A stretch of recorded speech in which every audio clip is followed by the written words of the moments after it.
जी अज तुहाडे दोस्तां वास्ते एक वो सच्चाई सामने लियाना चाहते हैं जनाब दे जिन्हां दे बुरा करन नाल की सिला मिलता है और भला करन नाल की सिला मिलता है।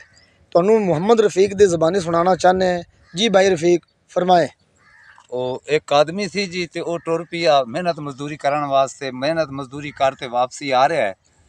मगरू एक दोस्त पहुंचा तेज तेज, फिर तो उन्हें पूछा भी दोस्ता कितने जाना है। उन्हें आखा मैं फलां पिंड जाना। उन्हें आखा यार मैं भी उत्थे ही जाना है।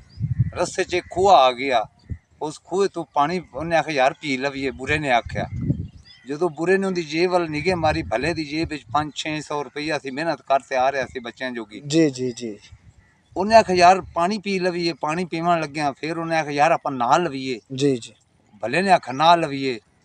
उन्हें आखा यार तू भले कपड़े ला, मैं खूह गेड़ना, तू नहा ले। हाँ। उन्हें आखा ठीक है जी। उन भले ने